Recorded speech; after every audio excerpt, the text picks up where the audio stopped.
everybody and welcome to Teddy Time. And today we're going to share The Snail and the Whale, which is written by Julia Donaldson and illustrated by Axel Scheffler. This is a tale of a tiny snail and a great big grey-blue humpback whale. And this is the rock as black as soot, and this is a snail with an itchy foot. The sea snail slithered all over the rock and gazed at the sea and the ships and the dock. And as she gazed, she sniffed and sighed. "The sea is deep and the world is wide. How I long to sail," said the tiny snail. These are the other snails in the flock, who all stuck tight to the smooth black rock and said to the snail with the itchy foot, "Be quiet, don't wriggle, sit still, stay put." But the tiny sea snail sighed and sniffed, then cried, "I've got it, I'll hitch a lift." And this is the trail of the tiny snail, a silvery trail that looped and curled and said, "Lift wanted around the world." And this is the whale who came one night when the tide was high and the stars were bright, a humpback whale immensely long, who sang to the snail a wonderful song of shimmering ice and coral caves and shooting stars and enormous waves. And this is the tale of the humpback whale. He held it out of the starlit sea, and he said to the snail, "Come sail with me." And this is the sea so wild and free that carried the whale and the snail on his tail to towering icebergs and far-off lands, with fiery mountains and golden sands. These are the waves that arched and crashed, that foamed and frolicked and sprayed and splashed, the tiny snail on the tail of the whale. And these are the caves beneath the waves, where stripy fish with feathery fins and sharks with hideous toothy grins swam around the whale and the snail on his tail.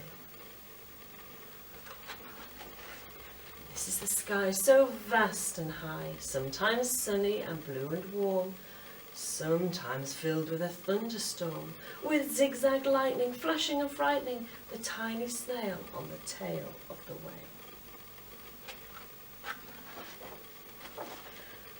And she gazed at the sky, the sea, the land, the waves and the caves and the golden sand.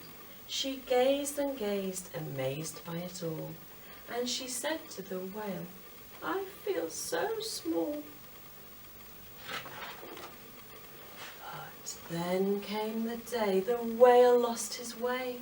These are the speedboats running a race, zigging and zooming all over the place, upsetting the whale with their ear-splitting roar, making him swim too close to the shore.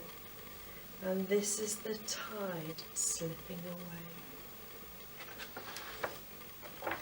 And this is the whale lying beached in a bay. "Quick, off the sand, back to the sea," cried the snail. "I can't move on land, I'm too big," moaned the whale. The snail felt helpless and terribly small. Then, "I've got it," she cried, and she started to crawl. "I must not fail," said the tiny snail. This is the bell on the school in the bay, ringing the children in from their play. And this is the teacher holding her chalk, telling the class, "Sit straight, don't talk." And this is the board as black as soot. And this is the snail with the itchy foot. "A snail, a snail!" The teacher turns pale. "Look," say the children, "it's leaving a trail." And this is the trail of the tiny snail, a silvery trail saying, "Save the whale." And these are the children running from school, fetching the fireman, digging a pool, squirting and spraying to keep the whale cool. This is the tide coming into the bay. And these are the villagers shouting, "Hooray!" as the whale and the snail travel safely away. Back to the dog and the flock on the rock, who said, "How time's flown, and haven't you grown?" And the whale and the snail told their wonderful tale of shimmering ice and coral caves, and shooting stars and enormous waves, and of how the snail, so small and frail, with her looping, curling, silvery trail, saved the life of the humpback whale. Then the humpback whale held out his tail, and on crawled snail after snail after snail. And they sang to the sea as they all set sail on the tail of the grey-blue humpback whale. There we go. Thank you for listening. I hope you enjoyed that story with Teddy.